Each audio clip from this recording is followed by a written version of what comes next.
Hi everyone, welcome to the channel. आज का हमारा टॉपिक है प्रेपोजिशंस।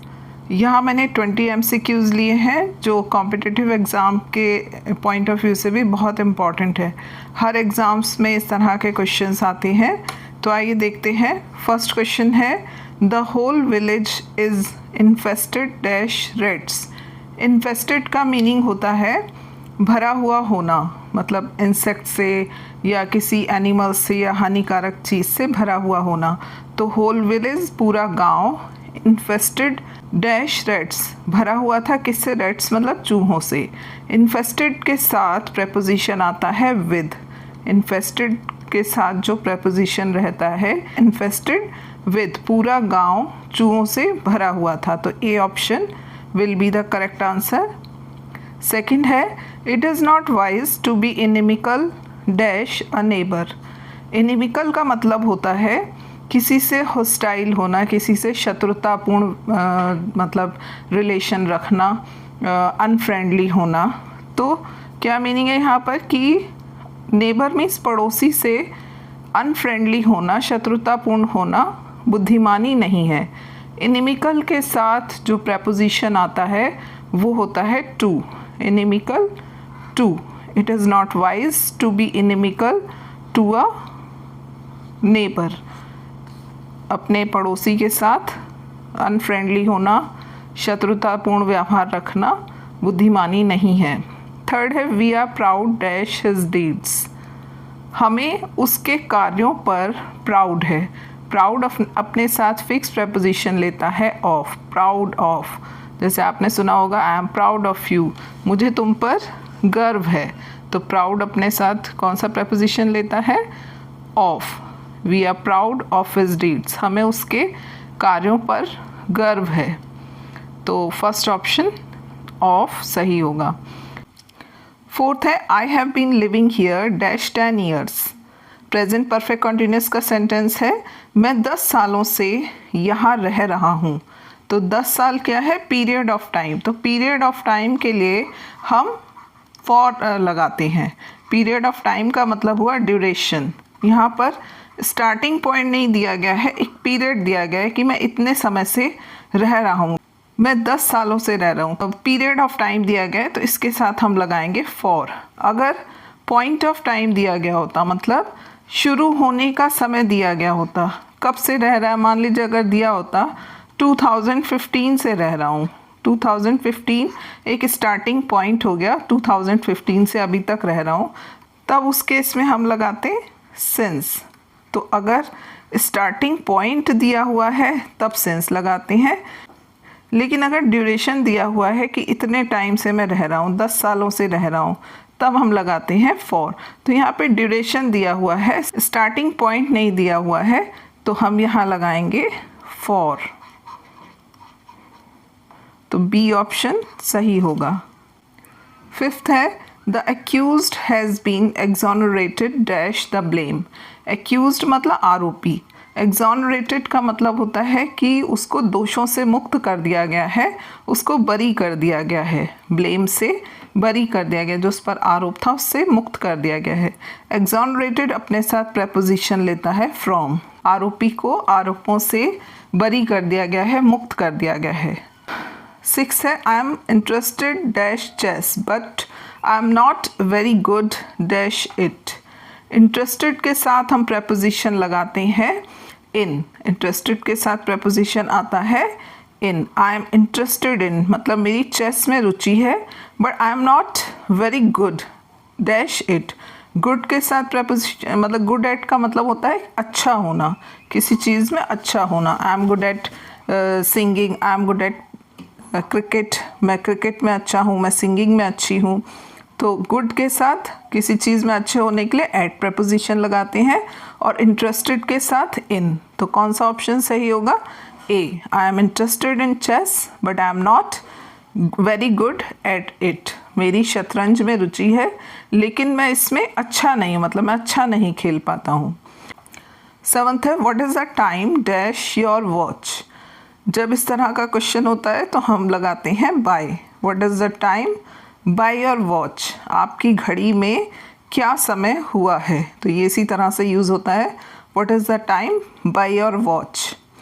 8th है he has a strong desire to return dash his country, उसमें बहुत तीव्र इच्छा है अपने देश वापस लौटने की। तो जब इस तरह के वर्ड्स होते हैं ना, रिटर्न, कम, गो, तो उनके साथ हम डायरेक्शन के लिए, डेस्टिनेशन के लिए हम लगाते हैं टू। तो क्या आएगा, he has a strong desire to return to his country, उसकी अपने देश वापस लौटने की तीव्र इच्छा है।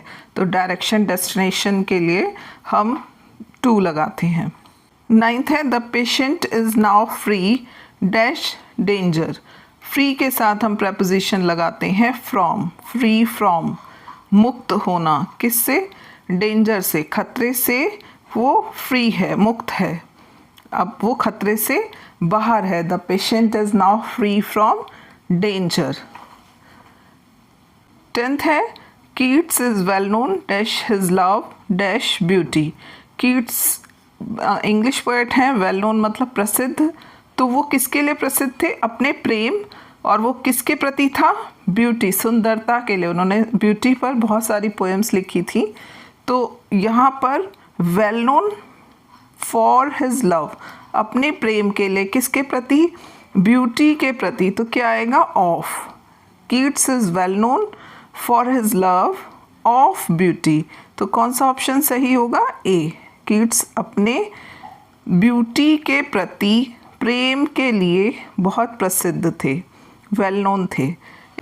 11th है the red church is adjacent dash the eye hospital, red church किसके एडजेसेंट मतलब नेक्स्ट टू है, नियर है, आई हॉस्पिटल के, आँखों के हॉस्पिटल के पड़ोस में है। तो एडजेसेंट अपने साथ प्रपोजिशन लेता है टू, इसके साथ फिक्स प्रपोजिशन आता है टू, एडजेसेंट टू मतलब नेक्स्ट टू, पड़ोस में, पास में।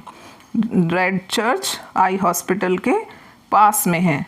12th है the meeting has been adjourned dash a week, adjourn मतलब पोस्टपोन्ड, तो पोस्टपोन्ड के साथ जो प्रपोजिशन आता है वही एडजर्न के साथ आता है। तो क्या आएगा, for, adjourn for a week, meeting एक हफ्ते के लिए पोस्टपोन कर दी गई है, मतलब टाल दी गई है। 13th है ही felt alien dash his own people, वो अपने ही लोगों के बीच में उसने पराया महसूस किया। एलियन का मतलब यहाँ पर है पराया, अजनबी महसूस होना, तो यहाँ पर प्रपोजिशन आएगा to. He felt alien to his own people, उसने अपने ही लोगों के बीच में पराया महसूस किया, तो बी ऑप्शन सही होगा। 14th है can you confide dash that person who has betrayed his friends many a time, तो क्वेश्चन करें कि क्या आप कन्फाइड मतलब विश्वास कर सकते हैं ऐसे व्यक्ति पर, उस व्यक्ति पर जिसने अपने ही फ्रेंड्स को मैनी ए टाइम, कई बार, बिट्रेड का मतलब होता है धोखा दिया है, विश्वासघात किया है। कन्फाइड अपने साथ प्रपोजिशन लेता है इन, कन्फाइड के साथ फिक्स प्रपोजिशन आता है इन, तो can you confide in that person who has betrayed his friends many a time, तो इन आएगा, डी ऑप्शन सही होगा। 15th है he attributed his failure dash hard marking, उसने अपनी असफलता का कारण, मतलब एट्रीब्यूटेड मतलब कारण बताया, किसको, हार्ड मार्किंग को, कि बहुत टफ मार्किंग हुई थी तो उसकी असफलता का कारण वो है।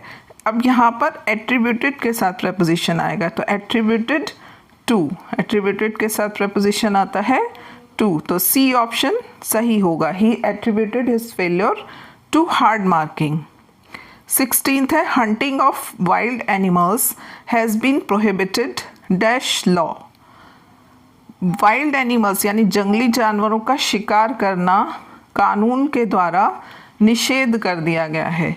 तो यहाँ पर ये पैसिव वॉइस में सेंटेंस है, और कानून के द्वारा यानी क्या आएगा, बाय, पैसिव वॉइस का सेंटेंस है, हैज़ बीन प्रोहिबिटेड, तो यहाँ पर हम लगाएंगे बाय, एक्टिव पैसिव होते हैं उसमें पैसिव वॉइस का सेंटेंस है ये।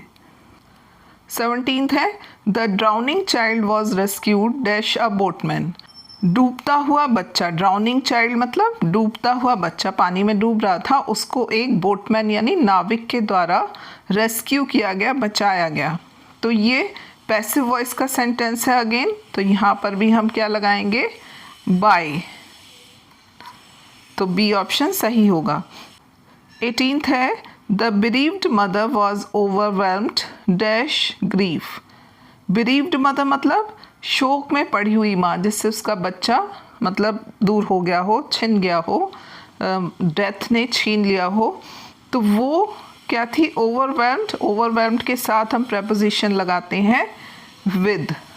जो शोक में डूबी हुई माँ थी वो बहुत ज़्यादा दुख से टूट गई थी, तो हम ओवरवेल्म्ड के साथ यहाँ पर प्रेपोजिशन लगाएंगे be with. The bereaved mother was overwhelmed with grief। 19th है his uncle deprived him dash all he had। deprived मतलब छीन लिया, ले लिया। deprived के साथ preposition आता है of। deprived के साथ preposition आएगा of। उसके चाचा ने उसका सब कुछ ले लिया था, उसकी सारी संपत्ति ले ली थी। all he had जो भी उसके पास था वो सब कुछ छीन लिया था। तो his uncle deprived him of all he had। 20th है the degree of master of arts was conferred dash him. Degree of master of arts मतलब मास्टर ऑफ आर्ट्स की डिग्री, MA की डिग्री, PG की degree उसको प्रदान की गई थी। कन्फर का मतलब होता है उपाधि देना। कन्फर्ड के साथ प्रपोजिशन आता है upon. The degree of master of arts was conferred upon him.